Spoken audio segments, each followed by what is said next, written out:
The broadcast is now starting. All attendees are in listen-only mode. Hello and welcome everyone to our webinar today called 3 Critical Drivers Every Leadership Program Should Address. It's a pleasure to be with you. My name is Susan Cullen and I'm President of Quantum Learning Solutions and have about 20 years of experience developing leaders who can create powerful corporate change around leadership development.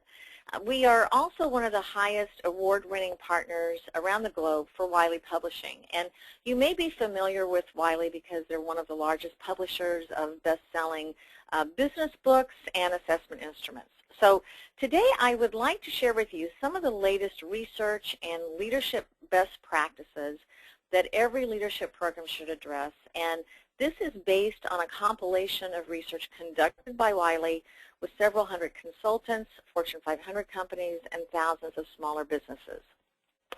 So this session is for you if you are a learning professional looking for ideas for your organization to develop your leaders, or you might be an individual who wants to get ideas for yourself to build a more productive team, or you're looking for best practice case studies and resources you can use. And we will be discussing a leadership tool at the end of this webinar today that will help you incorporate the ideas we're talking about here into your leadership programs or to enhance your own leadership skills. So at the end of the webinar today, I'll be providing you more information about that. Our agenda is to address some of the recent research on leadership development and some of the things that we'll be talking about as it relates to each of the 3 critical drivers, those being vision, alignment, and execution, and also to provide some tools to help your leaders meet today's demands. And I'm going to give you the best and the most that I can in this hour that we have together, but I can't put 20 years of experience into this hour. So I promise you that by the end of the session today, I'll share with you how you can get more information. I'm not going to leave you hanging. I'd also like to ask you before we begin for your participation. Let's make this very interactive. So please share your ideas and your thoughts with us as we go along. And there are several ways that you can communicate. One is hand raising.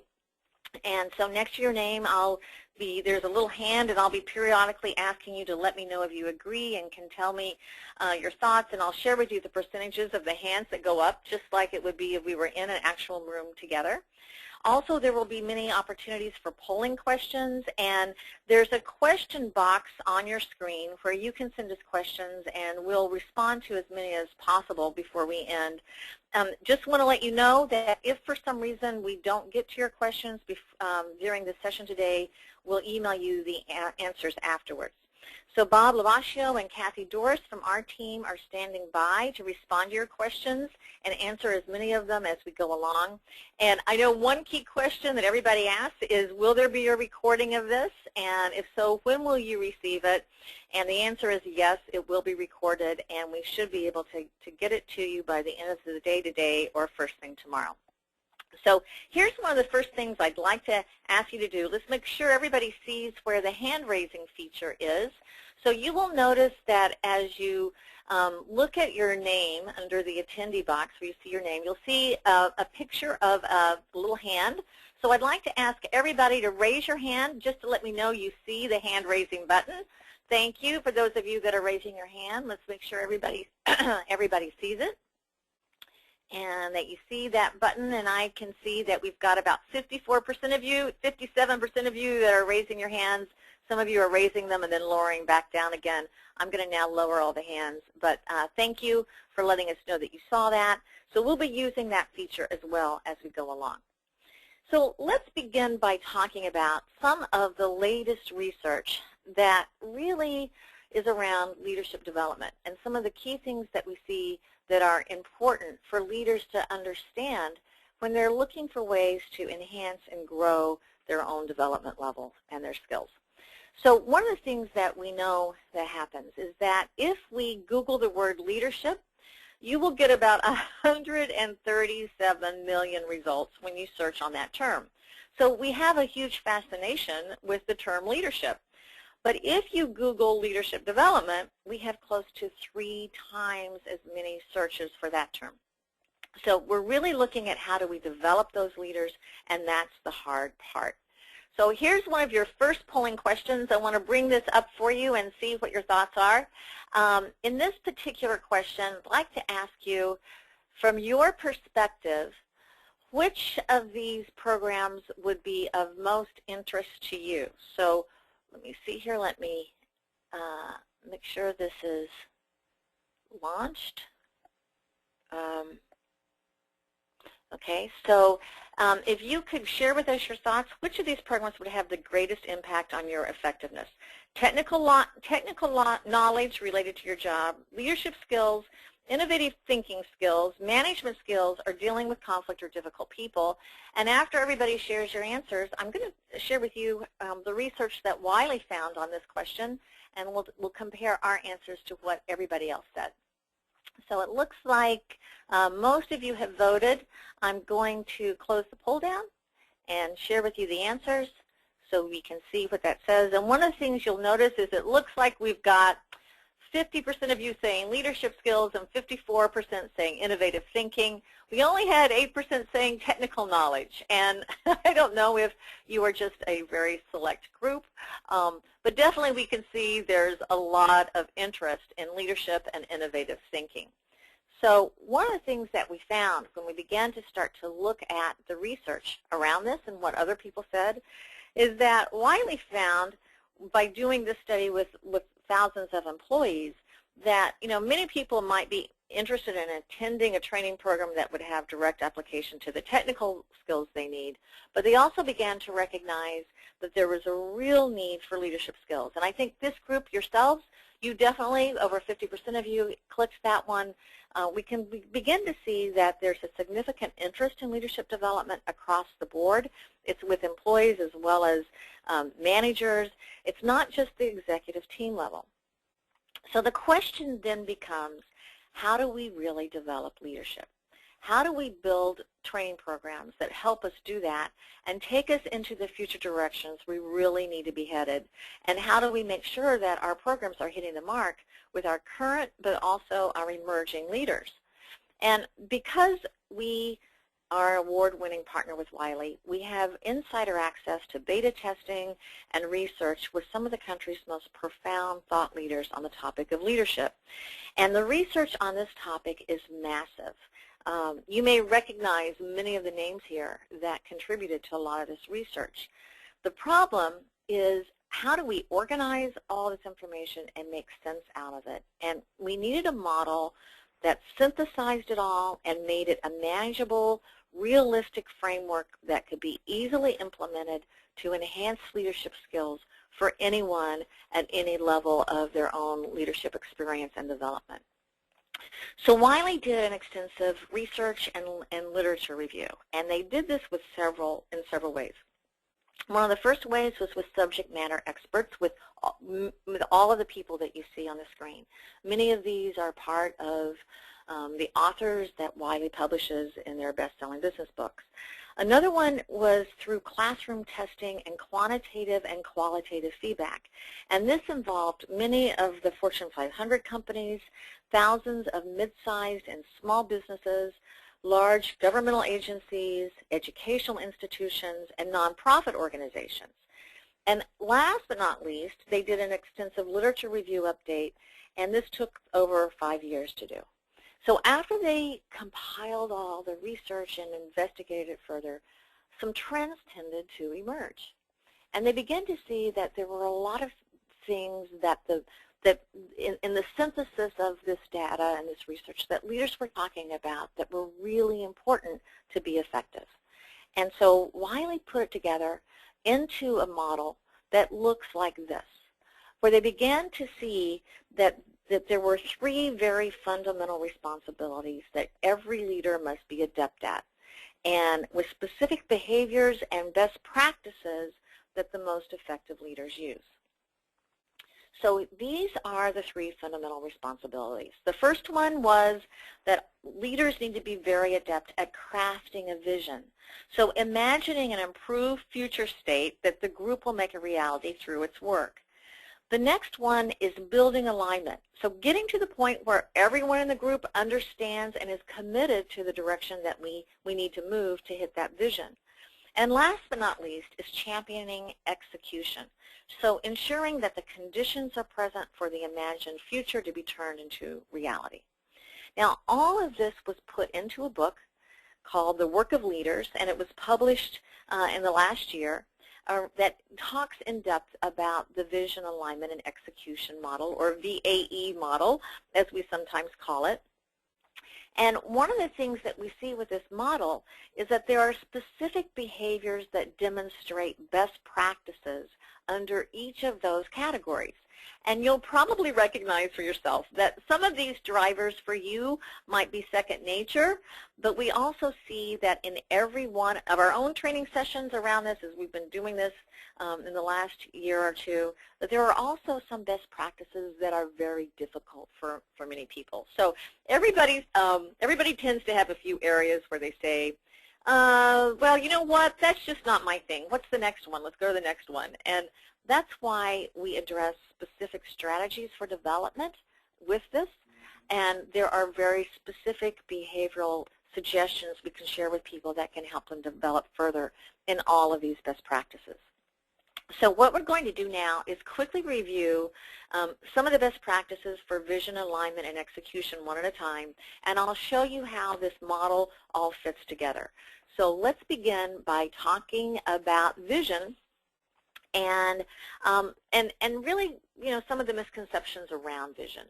So we know that one of the most commonly misunderstood aspects of leadership is that crafting a vision needs to come from the top. And we say, yes, it does, and it needs to come from every level. We know that crafting a vision happens at all levels in the organization anyway. So let's first dispel what we sometimes call the myth of the mountaintop. And the myth goes something like this, that you have a robed mystic who sits high atop a mountain, or let's say in the C-suite, and he or she is deep in contemplation until, wham, inspiration hits, and the vision appears, and the mystic descends into the village, or takes the podium at an all-company meeting, where eager followers flock to receive direction and instruction. Vision delivered, job done. Now, we know that it just doesn't work that way, that, you know, after the top level leaders craft a vision, then it's the responsibility of all the other leaders at all the other levels in the organization to craft a vision for their teams that support that top level vision. And at each level, vision is equally important, and it must be well crafted, and it's got to especially be communicated. So the bottom line is this. Leaders at all levels are responsible for crafting a vision. And when it comes to crafting a vision, there are three drivers, which you can see on the screen: exploration, boldness, and testing assumptions. So let's now review each one of these further and start with exploration first. In 1960, a very well-known article to this day was written by Theodore Levitt, and it was published in the Harvard Business Review. And in the article called Marketing Myopia, Levitt proposed that the central questions companies must answer is, what business are you in? And he illustrated this point by demonstrating the consequences of railroad executives defining their business as railroads instead of transportation. And the inferences at the time were undeniable, because in the 1950s, railroads were clearly losing their prominence as a means of moving people. So we can see how exploring the big picture is a best practice for helping leaders vision. Because if the railroad companies had held a vision of themselves as transportation leaders instead of just railroad companies, the world might look very different today. And we might see that railroads would be even more prominent than they are now. The second behavior under vision is boldness. And one of the best practices for boldness is speaking out. So to prove the importance of this, this is, I thought, a really interesting study by a psychologist who taught at the University of Minnesota, and he performed a simple in-class experiment with his students each semester. Now, probably many of you remember these kind of survey classrooms where you've got the big classroom there and a lot of people lined up in the room. And he asked them to guess in each class how much time elapsed between the point of time that he mentioned the word start and the point of time when he mentioned the word stop in this trial. So in the first time that he did it, he asked the students to write down their guesses on a piece of paper, and they passed them all down to the end of the line, and he collected the answers. So everybody just wrote them independently, and they passed them all in. Now in the second trial, he asked them to report their guesses out loud, one after another. So one person would say how long they think time elapsed between start and stop, then the next person would go, then the next person would go. And they were really influenced by each other. So if the people around them thought it was a different time than them, they tended to change their answers. And what we begin to see is that when the students guessed out loud and reported out loud, there was what he called significantly less variability in their estimates. So in other words, big picture, they conformed.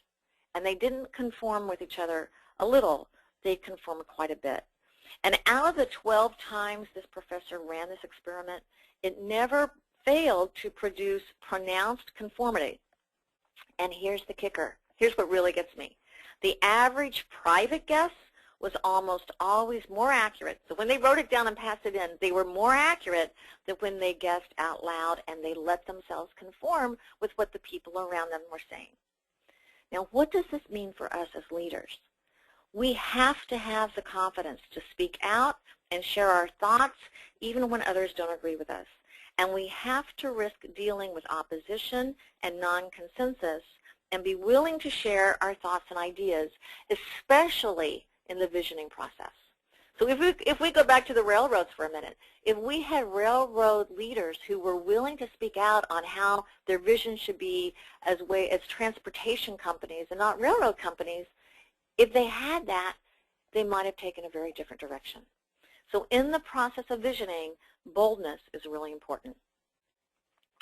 The next best practice under visioning is testing assumptions. And we know that leaders who excel at crafting a vision often pause to test their assumptions before they move forward. And so this allows them to check their thinking, check the facts, check any unintended consequences.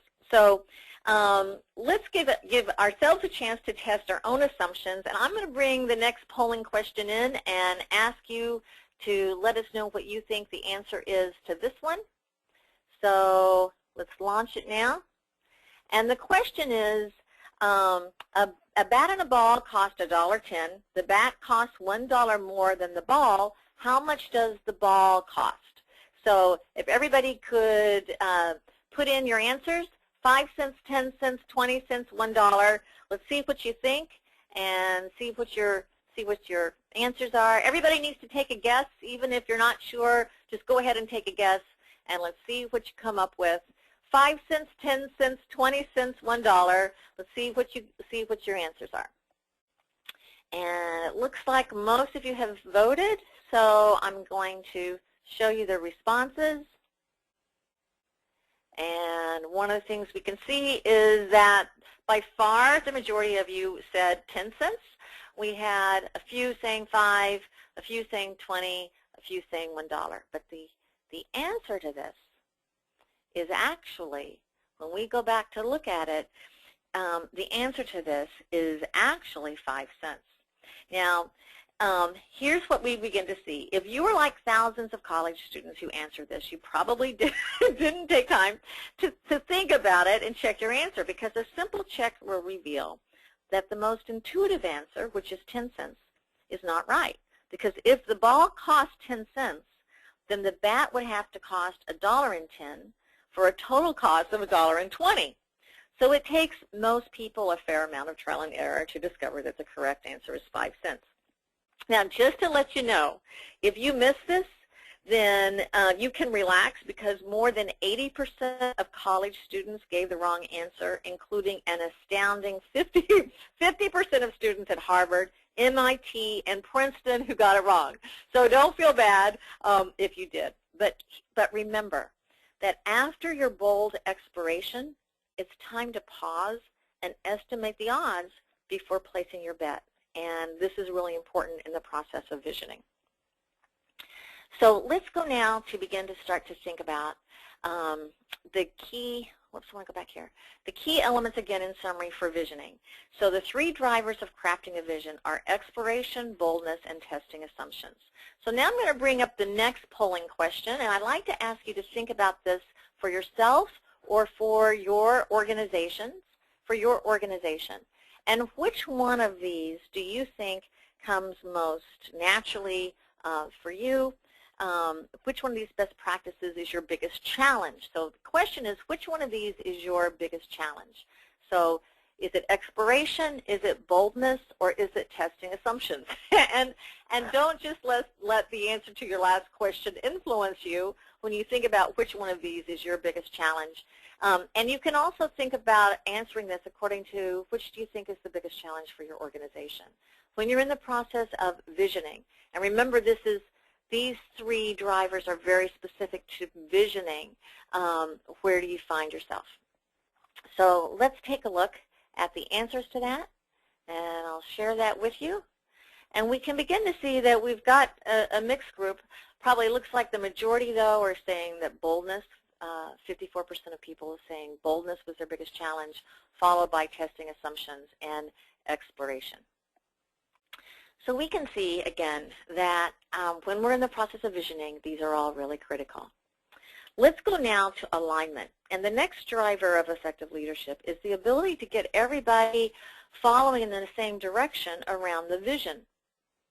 So if everyone isn't working together, the vision will not go anywhere. And we know that alignment happens on two levels. One, people have to be working on the right actions, the right stuff. The tasks they are doing have to contribute to that vision.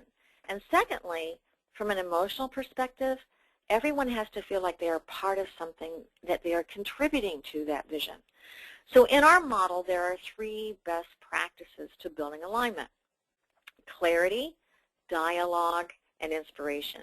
So let's now review each one of these one at a time and start with clarity. And probably most of you on the line aren't old enough to remember a time when copiers were only available in public places like a library. Usually what would happen in those cases is that there'd be a long line of people waiting to use the copier. But in a simple, now very famous experiment by Harvard researcher Ellen Langer, Langer approached people in a long line at a library photocopier, and she said, "Excuse me, I have 5 pages. May I use the Xerox machine?" And 50% of people would say yes if she said that. Then what she did, she changed her approach a little bit, and she said, "Excuse me, I have 5 pages. May I use the Xerox machine because I'm in a rush?" And just adding "because I'm in a rush" is that she found that the number of people who said yes went from 50% to 94%. So why in the world did this work? And it worked because people respond to simple explanations. I'll tell you, I was coming back from a late night flight last night from Houston, and I definitely thought about this study when I needed to ask someone if I could get ahead of them trying to get through the security line. Just a tip that might help you next time you're in a similar situation. But as a leader, we've got to be sure that we are communicating the rationale behind the vision so that people will be on board. They really need to know the reason. And if they understand that, they're more likely to buy into the vision. And if not, they're going to have a much harder time. The next best practice for gaining alignment is dialogue. And several years ago, Wiley did a study to see what factors played the largest role in determining a person's happiness at work. And when they asked which one of the following would greatly increase your job satisfaction, everybody said better pay. So not a huge surprise. But the researchers are very sneaky, and they did a second study with the same group to see what was actually most correlated with current job satisfaction. And in this study, They found that pay was more than halfway down the list, and that is that people think pay is going to make them more satisfied, but other variables end up being far more important.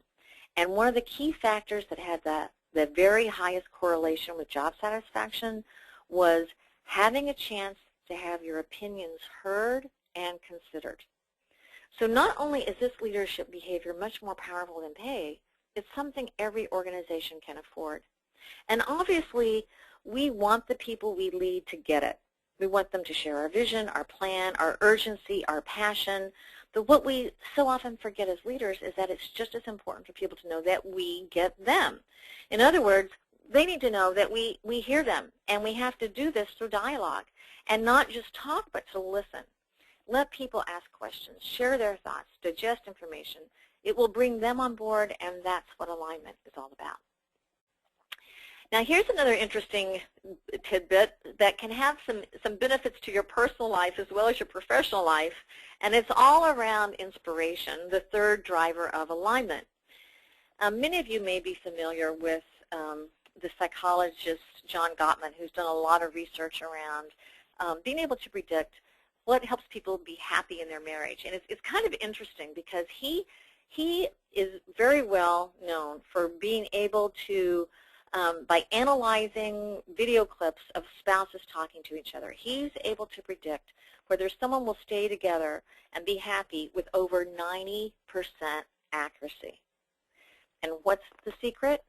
Well, he found out that a lot of it has to do with the ratio of positive exchanges to negative exchanges. And what he found was healthy, happy couples have a ratio of 5-to-1 positive to negative. So what that means is that for every one negative comment, gesture, act of in consideration, there were 5 positives that counteracted it.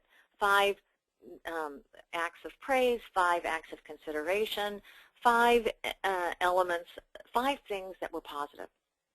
And so it was really interesting. We were talking about this one time in one of our leadership classes, and a woman raised her hand and she said, you know, when I think about the time I spend during my work week, during the work week, I spend more time with the people I work with than I do with my family, with my spouse.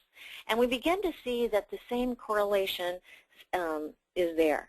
So I'm just curious, you know, there are people that quit and leave, and there are also people who quit and stay. Kind of, it's kind of what we're talking about. And I'm just curious, if we do some hand raising here, I'd love to see if you could raise your hand if you can identify, know what I'm talking about, that there are people who quit and leave, and there are also people who quit and stay. How many of you have seen that? Could you just raise your hand and let me know if you understand that, you can see what I'm talking about here, that it looks like lots of hands are going up. 51% of you are already saying yes, you get it. It's going up and up 50%. So I'm going to lower the hands now. But thank you all for that. I guess you kind of see what we're talking about. Bottom line is we know that everyone needs encouragement. And what we begin to see here is that it's got to be ongoing, and it's a key responsibility of a leader. So don't underestimate how important that is.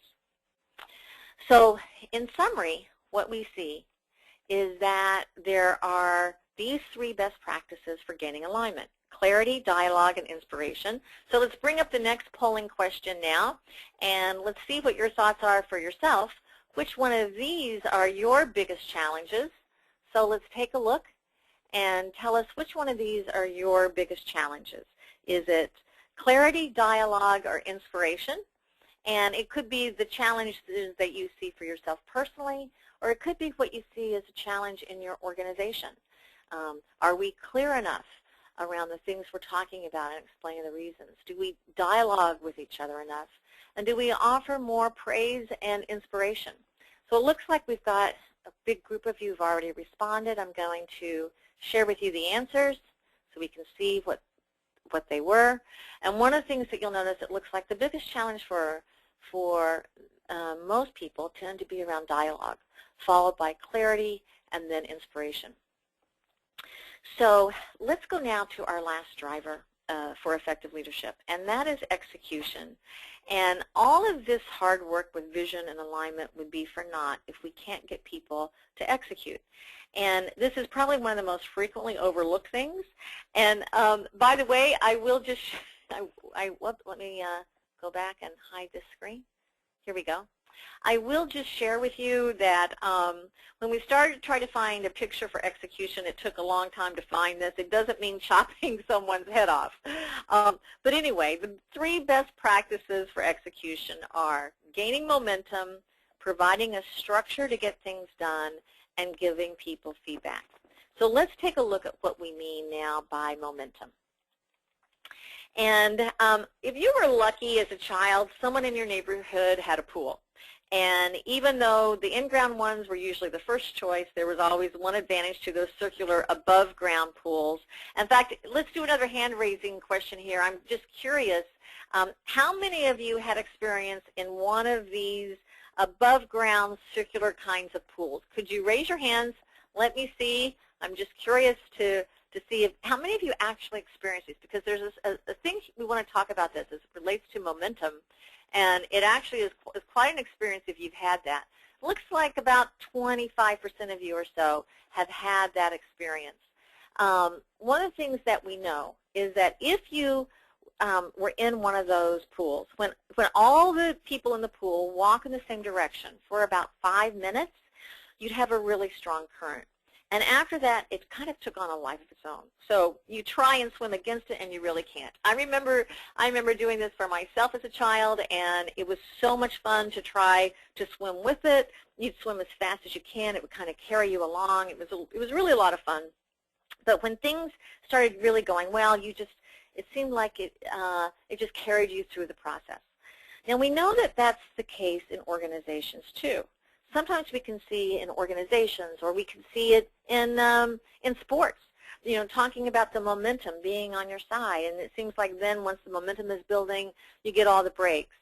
And we begin to see that for a long time. Leadership gurus have touted the benefits of momentum. But it's harder to create momentum than it is to keep it going. And so as a leader, our job is to create it and to never let it stop. And that's what we're talking about with momentum. Let's go now to talking about the next driver for execution, and that's analyzing in depth. And there are probably few creatures in the animal kingdom that can plan like Wile E. Coyote.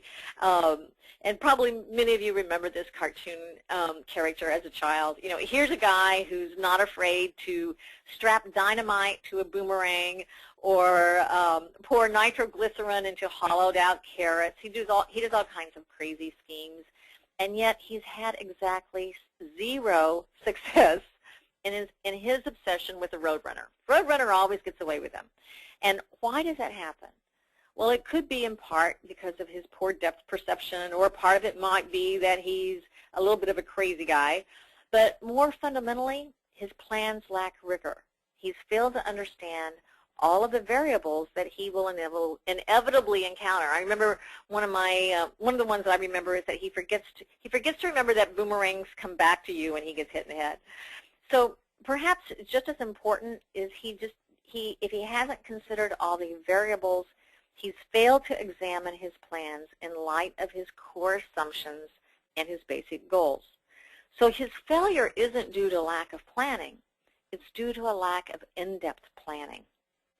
And analyzing in depth is really about appreciating the true purpose of the execution you have in your organization, and really understanding, getting a firm handle on all the moving parts that are around that. So understanding the connections makes it easier to anticipate what will work and what won't work. And it also helps pinpoint where there might be an opportunity for a shortcut, or when something maybe could be cut out altogether. All right, so last but not least, our last item under feedback is addressing problems. And I want to just imagine for a moment, you're going to see a bit of a blank screen here for a second. Imagine that you're an artist and you spend an entire day toiling away, pouring your heart and soul into your creation, and then the next morning you bring your work to the table and an entire team of people rip it apart. They pick at everything you've done. Then you go back to your desk, you do the whole thing again, and the cycle repeats itself. Well, welcome to Pixar, because this is where some of the world's best-loved animated films of all times have been created in exactly that way. And it seems, this is something that they refer to as crit sessions, C-R-I-T. It's short for critic sessions. And the thing is, they swear by them. So every day, artists subject their work to rigorous evaluation, and it doesn't always feel fantastic. But they wouldn't give it away for anything, because they find that this process of sharing and evaluating each other's ideas is the norm. And everyone knows that it's one of the most important ingredients in their success. So having this sort of culture is a big deal, but it's also rare. And so we asked a sample of workers in your organization, do you feel that your organization could do a better job of addressing problems in an open and straightforward manner? So let's do another hand raising on this one. I'm curious to see your answers to this. So if you could raise your hand if you think you could do a better job. So here's the question again. Raise your hand if the answer is yes. Could your organization do a better job of addressing problems in an open and straightforward manner? So let's see what your thoughts are. Go ahead and raise your hands if you think you could. And it looks like we've got probably a good 51%, 54%, 57%, and the numbers keep going up. So it looks like 60%. So it looks like by far most of you feel like you could do a better job of that.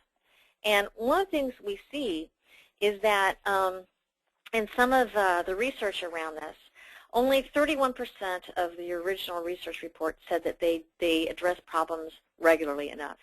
69% said they felt they could improve, and that's not surprising.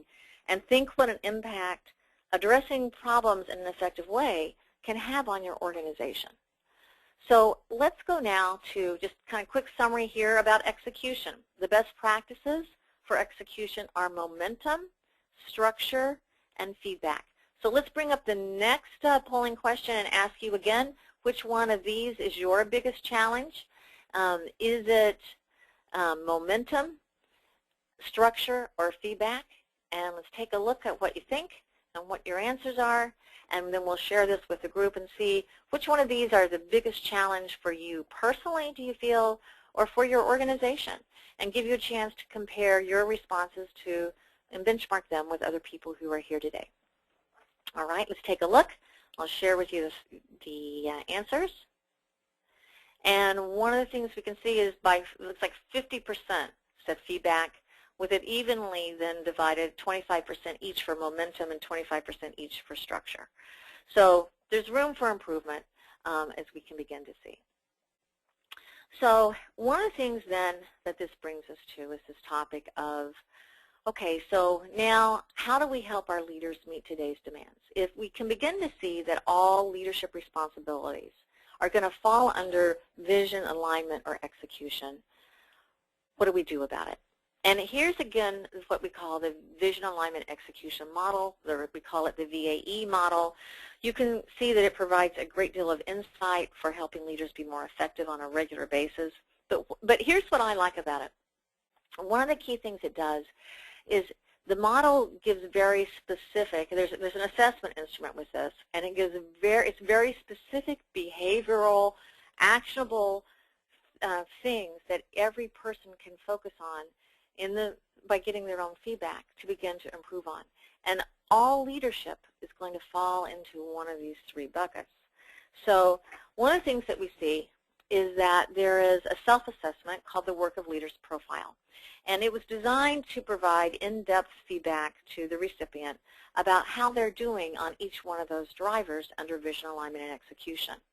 There's also a group report available, and I'll share with you more information about that in a moment. But let's take a look at the self-assessment first, because this is just an example of one of the pages from it.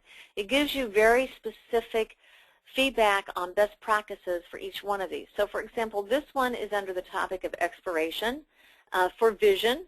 And then the very first thing here is remaining open and prioritizing the big picture. So in this particular example, this person got good ratings. The items that are furthest to the right are the ones that relate to best practices. So in the process of visioning, a best practice is remaining open as opposed to seeking closure. And another best practice under visioning is prioritizing the big picture as opposed to the details. Now, it's not to say that prioritizing details are not important, because they're going to be very important when you get to other parts of it. But under exploration, when you're visioning, so when you're just exploring ideas to vision, the big picture would be the best practice. So one of the things that the assessment does, which I also really like, it's a really in-depth report. It's 20-some pages long. But one of the things I really like about it is at the end, it shows someone their 3 best strengths. And these are the items that they had that were rated furthest to the right. So this particular person was really strong on speaking out, on initiating during momentum, and on being expressive during alignment. So all of those would be their key strengths. But what it will also do is that there's one page for each of the 3 leadership challenges that they have. And these are the things that they were rated closer to the left side. So for example, in this for this one, under alignment and dialogue, if the best practice is being receptive, this person tended to not be as receptive. They were more challenging. And what I like about the way the assessment is designed is that they're very specific tips for improvement, and they also give examples and case studies about how that works. So there's a page for each of those 3 challenges, and everyone creates an action plan that's unique and targeted and specific to them, and it helps them then take those ideas and be able to put them into practice to develop themselves as a more effective leader. So one of the things that we see as applications for this is one-on-one individualized coaching. So this is great if you are attending today because you are an individual wanting to enhance your own leadership skills. This is a great tool for giving you an opportunity to get that feedback with structured ideas. We provide coaching with this instrument and e-learning courses that are combined into that, and I'll share with you more information about that in a moment. Another thing that we see is that this can make an excellent standalone course. It can be anywhere from a half day to a full day, depending on what parts of it you use. It can be done in person, which we typically do. We've also done it virtually through a live virtual class. So if you have people who are in geographically dispersed locations, this can be very helpful for them. We frequently use it ourselves as part of a multi-day leadership program, so it's good as an expanded leadership process. And that way it can be used. And if you are an internal trainer for your organization and you're looking for trainer resources, there is a train-the-trainer option available for this that has a lot of really excellent video built into it, a really detailed trainer's guide, and you can have access to processing these profiles yourselves internally if that's of interest to you. So lots of applications for the instrument itself. Now, one of the things I also really like, I mentioned that I would share with you some things about the group report, and I also promised not to leave you hanging at the end of the session today. So I want to make sure that we're sharing with you resources that you can use.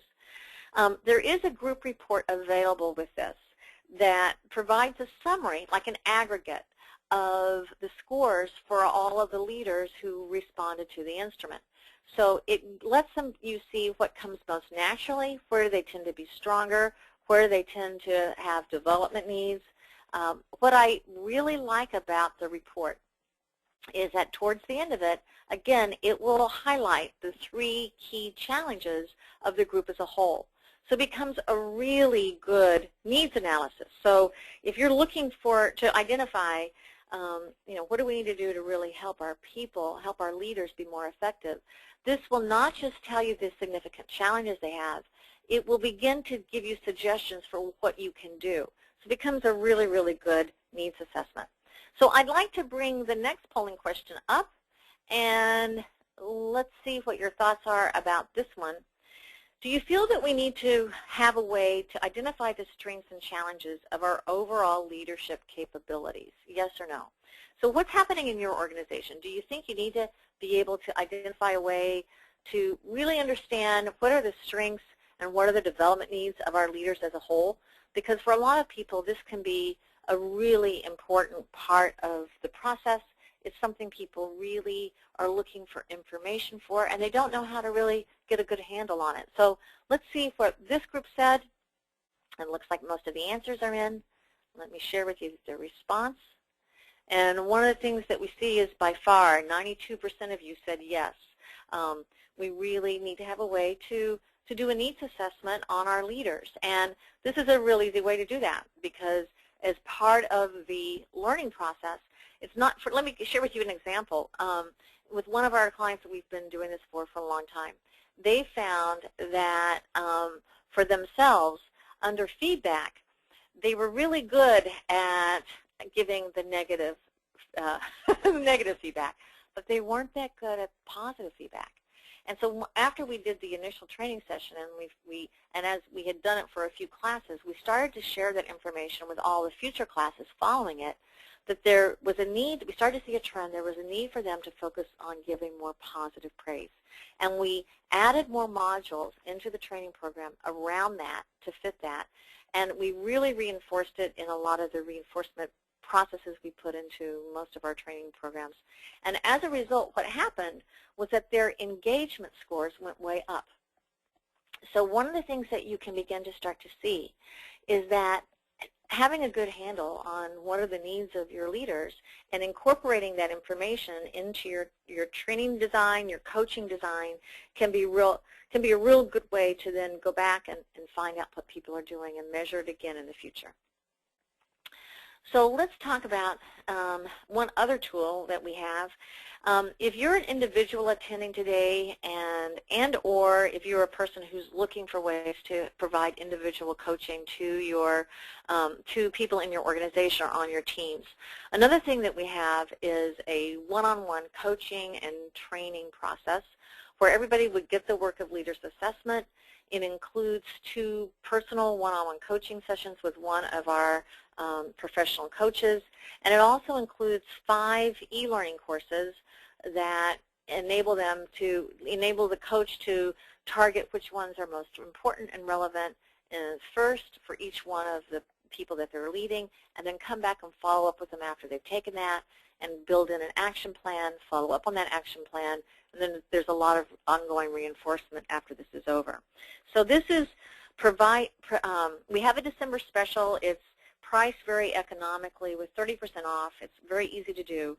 So if you are interested in this, when we get to the end of the session in a moment, you can indicate to us that you would like more information, and we can send you more information about that and really what's involved and more of a packet with more details. So if you'd like more information about that or any of these other pieces, just know that when we log off in a minute, you will see the feedback form come up, and there's a place for you to communicate with us directly if you'd like any additional information, and we're happy to send that to you. So in summary, let's look at where we've been.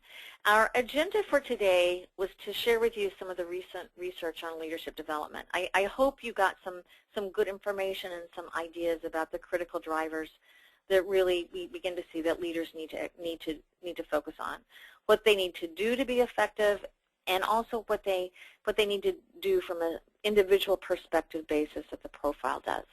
We looked at the 3 critical drivers, and I promised to share with you some tools that will help you then meet those demands. And I hope that we gave you some resources that you can look into for yourself or for your organization that can help with that.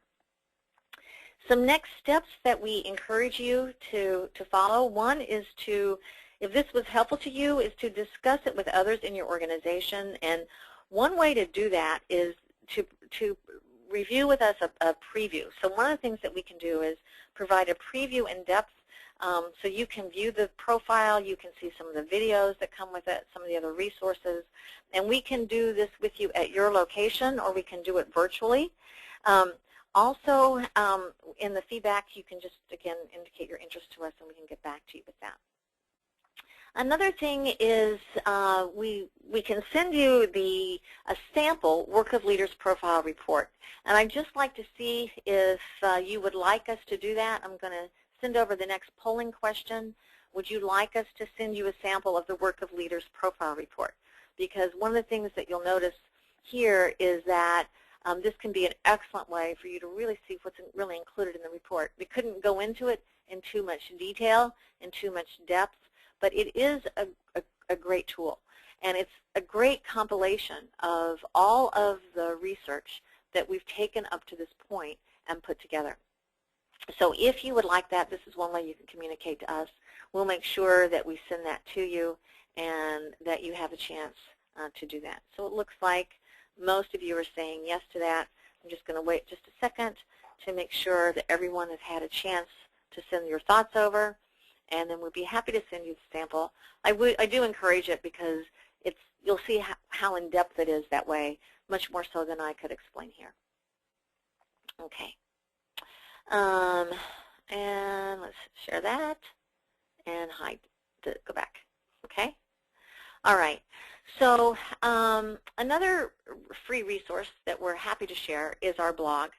And this archives a lot of research and topics related to leadership development and team building, meeting management, time management. You can see, whoops, I went too far here. Here we go. You can see that our blog address is quantumlearn.com blog. And one thing that you may want to look for is on the right-hand side, it's archived by topic.